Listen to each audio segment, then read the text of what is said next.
मिथिला क्षेत्र में एक गांव, उस गांव में एक ब्राह्मणी रहती, विधवा ब्राह्मणी।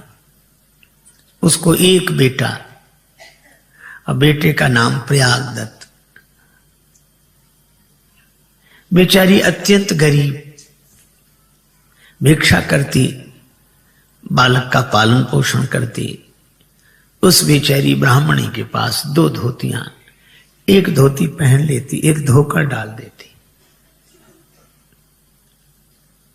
श्रावण मास, रक्षाबंधन का दिन आया। सभी बहनों ने अपने अपने भाई के हाथ में राखी बांधी, पर प्रयागदत्त तो गरीब विधवा ब्राह्मणी का बेटा था, इसे कौन राखी बांधता।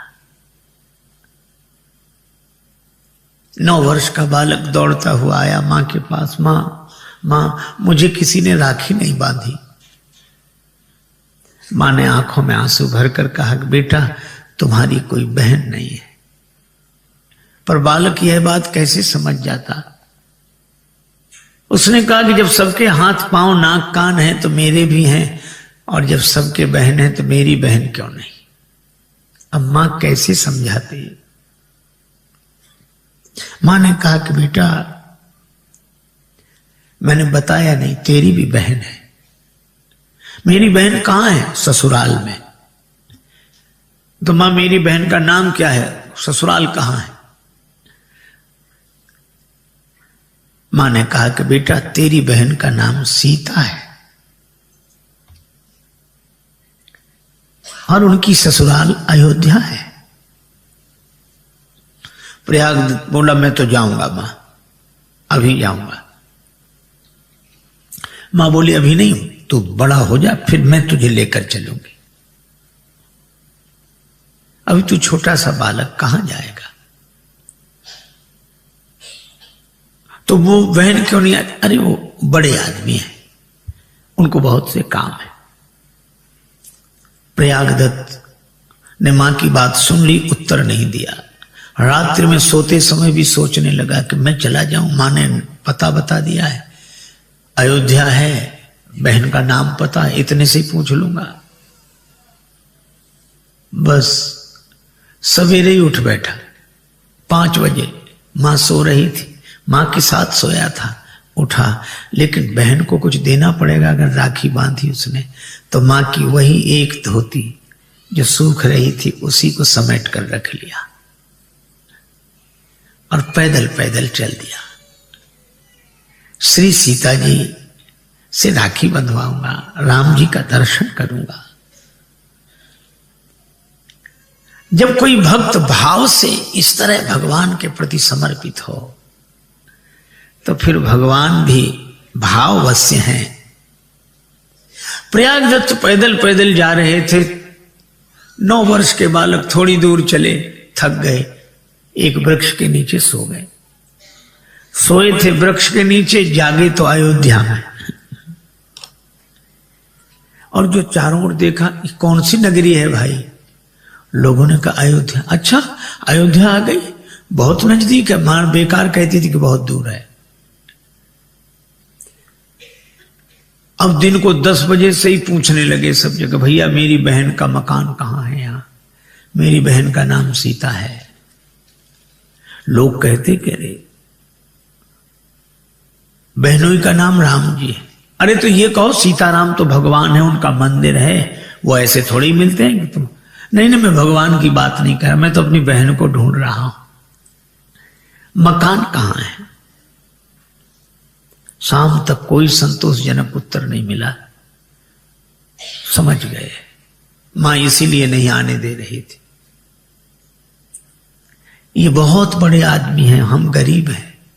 गरीबों से कौन मिलता है, कौन अपना रिश्ता जोड़ता है। और उन्होंने प्रजा को भी ऐसा अपने बस में कर रखा है, कोई कुछ बताता ही नहीं उनके बारे में। सवेरे लौट जाऊंगा। यही बड़बड़ाते जाते एक वृक्ष के नीचे बैठ गए। थोड़ी देर में नींद लग गई और सो गए। रात्रि को 12 बजे एक प्रकाश हुआ, ऐसा प्रकाश कि प्रयागदत्त की नींद खुल गई। उस प्रकाश में देखा श्वेत रंग का हाथी, हाथी पर हौदा में विराजमान श्री सीताराम जी और हाथी को चलाने वाले महावत श्री हनुमान जी, सेवक पीछे पीछे चल रहे हैं।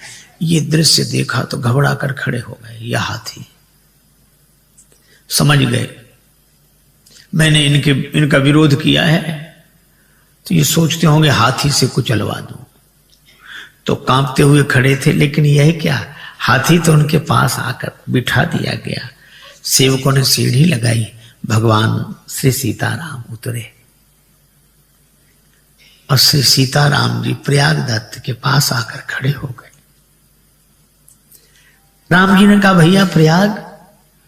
अब प्रयागदत्त को लगा ये तो हमारा नाम भी जानते हैं। श्री जानकी जी की ओर इशारा करके श्री राम जी ने कहा भैया प्रयागदत्त, ये तुम्हारी बहन सीता है। पुलकित हुए, लेकिन सोचने लगे कि ये मेरी बहन। राम जी से कहा कि मुझे नहीं लगता कि ये मेरी बहन है। क्यों? क्या तुम बहन की पहचान जानते हो? या बहन को पहले देखा तो नहीं है, पर बहन की पहचान मुझे पता है। क्या? बोले श्री राम बहन सीता तुम्हारी यह, बाल ने कहा कि समझ में न आता है। विरह व्यथा से चरणों में लोट लोट कर रोती है बहन जब भाई मिल जाता है। भाई के मिलने पर बहन रोने लगती है। अगर ये मेरी बहन होती तो ऐसे ही खड़ी रहती। भूल गई मैया पर भैया हमें भूले नहीं, भैरव सिया के उर भाव भर आता है। रोने लगी सीता आंसुओं से पग धोने लगी, भाई भगनी का भगवान धन्य नाता है। श्री सीता जी के आंसू भर आए, भैया ने हृदय से लगा लिया। जानकी जी ने प्रयागदास के हाथ में, दाहिने हाथ में राखी बांधी अपने हाथ से। अब प्रयाग दत्त तो सिर भी ऊपर नहीं कर पा रहे, सिर नीचा किए, आंसू बरस रहे हैं। अब बहन को क्या दूं? वो धोती जो लाए थे मां की, सिर नीचा करके वही धोती देते हुए बोले बहन हमारे पास तो यही है। श्री सीता जी ने कहा कि नहीं नहीं भैया, मेरी मां के पास 2 ही धोतियां हैं, एक तुम ले आए। मां से कहना कि उनके आशीर्वाद से कोई कमी नहीं, ये ले जाओ, वापस ले जाओ। प्रयागदास के पास धोती रख दी। प्रयागदास ऊपर देखने लगे, जानकी मैया ने हृदय से लगाया। फिर धीरे धीरे धीरे श्री सीताराम, राम जी को भी देखा, प्रयागदत्त ने प्रणाम किया। सीताराम जी धीरे धीरे हाथी पर जाकर विराजमान हुए। ये दृश्य विलीन हो गया, कुछ न दिखाई पड़े। अब तो प्रयागदत्त रोने लगे, भाव विह्वल दशा हो गई। सवेरे एक महात्मा निकले, उन्होंने प्रयागदास की जब यह दशा देखी, समझ गए कि इन पर कृपा हो गई है, श्री किशोरी जी की कृपा हुई है। अपने आश्रम ले आए। दोपहर को 2 देवियां आई स्वर्ण थाल में भोजन लेकर। 2 थाल थे। कहा हमारे यहां सत्यनारायण भगवान की कथा थी, ये प्रसाद पाओ। थाल वापस ले जाएंगे हम। कोई नहीं आया वापस लेने। महात्मा समझ गए कि श्री जानकी जी ने ही अपने भैया की पहुनाई की है। अब महात्मा बोले ये थाल तुम्हारे कारण आया है, तुम वापस ले जाओ। ये थाल तुम वापस ले जाओ। और प्रयागदास कहें कि मैं बहन का ये थाल लेकर जाऊंगा तो मां विरोध करेगी। आपके आश्रम में आया है, आप ही रखो। दोनों ने सलाह करके स्वर्ण के वे दोनों थाल वशिष्ठ कुंड में डाल दिए। अब प्रयागदत्त सवेरे चले, भगवान की लीला मार्ग में सोए, जगते ही गांव पहुंच गए। मां का तो रो रो कर बुरा हाल था, बेटे को हृदय से लगाया। कहां गया था? बहन के पास। देख राखी बंधा के आया हूं। मां ने राखी देखी। प्रयागदास कह रहे थे कि दिन में तो कोई पता लगा नहीं। प्रयागदत्त बोले कोई पता नहीं लगा, बहुतों से पूछा, लोग कहते थे भगवान हैं और क्या, पर रात को आए थे, अकेले में आए और ठीक भी था। अब इतने बड़े आदमी सबके बीच में कैसे ये बतावें कि मैं उनका भाई हूं, क्योंकि मां बड़ा अंतर, पायन में पनहीन इते, इधर पांव में जूता नहीं, पायन में पनहीन इते, उत्भूषण की तन पे छवि छाजी, जाह विनीत लिखी अवनी, तेह की भगनी गजराज बिराजी। जिसके भाग्य में पैदल चलना लिखा, उसकी बहन हाथी पर बैठी। मान की बात नहीं मन में, चित में एक चोट लगी मुँह पांजी। क्या? प्रयागदत्त बोले बात कही बहनी दुई चार, पर बोले नहीं बहनोई मिजाजी। बहन ने तो दो चार बातें कही, पर बहनोई बोले नहीं, बस मुस्कुराते रहे। मां ने कहा बड़े संकोची हैं वे, और मां ने हाथ जोड़कर आकाश की ओर देखा। आंसू बरसने लगे। प्रभु जानकी जी, आपने लाज रख ली मेरे वचन की। अब प्रयागदत्त बार बार कहते मां मैं जाऊं, अब अभी नहीं, बड़ा हो जाए। जब बड़े हुए तो कुछ कुछ समझ में आने लगा। एक दिन मां का शरीर शांत हुआ, अंतिम संस्कार कृत्य आदि करके अयोध्या आ गए, और अयोध्या में एक स्थान पर आकर वैष्णव संस्कार हुए, दीक्षा ली, नाम हो गया प्रयागदास।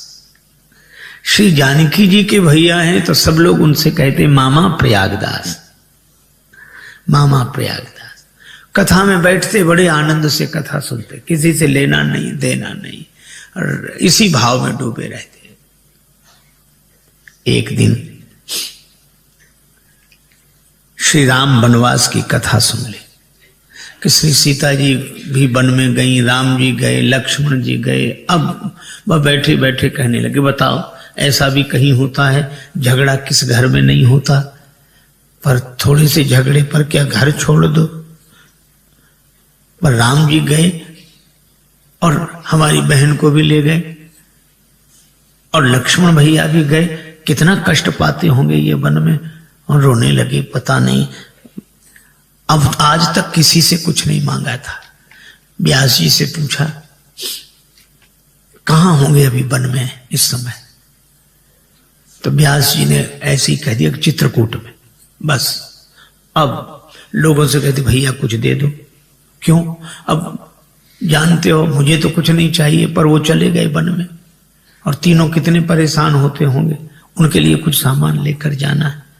लोग प्रसन्न होते और देते। 3 पलंग बनवाए, 3 जोड़े जूते और कपड़े अपने सिर पर रखकर अयोध्या से पैदल चित्रकूट गए। ये भक्तों का ढंग ही अलग होता है।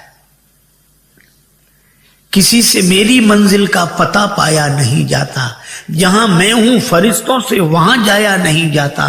मोहब्बत के लिए कुछ खास दिल मखसूस होते हैं, ये वो नगमा है जो हर साज पर गाया नहीं जाता।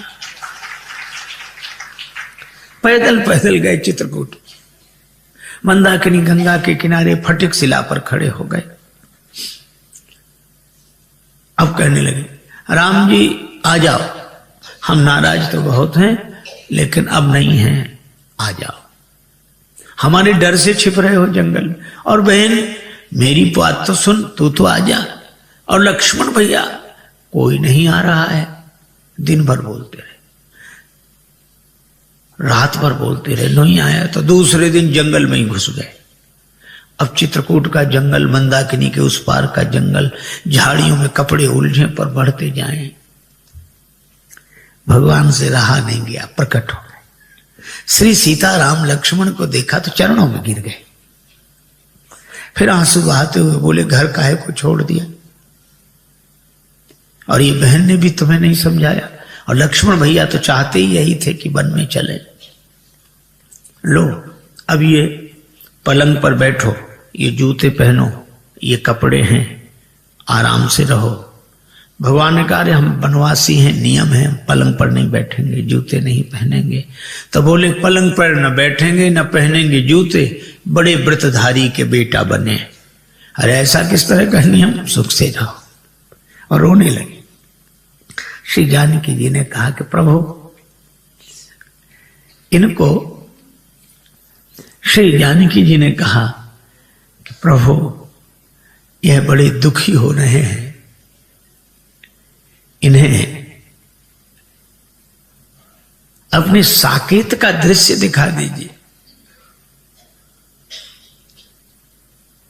भगवान ने साकेत का दृश्य उपस्थित किया। इतना ठाठ बाट, और ये जो प्रयागदास ने देखा, कहने लगे, अरे भाई तुम तो बड़े ठाठ से रहते हो,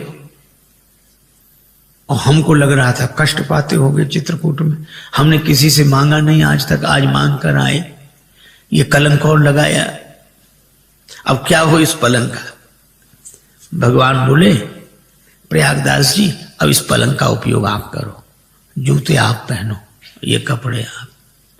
समझाया, प्रणाम करके चले। अब एक पलंग सिर पे रखे, कपड़े सिर पर रखे, जूता पहने, प्रयाग गए।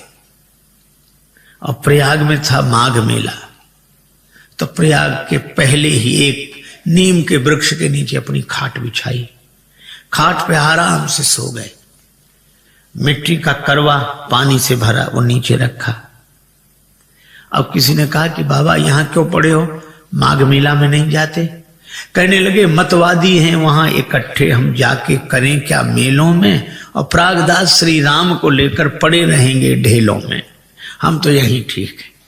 किसी ने कहा, ढेलों में पड़े हो, पलंग पर सो रहे हो, हमने तो ऐसे साधु देखे ही नहीं, इतने ठाठ से कैसे साधु हो जो पलंग पर सो रहे हो, जूता पहने हो, कपड़ा और ये।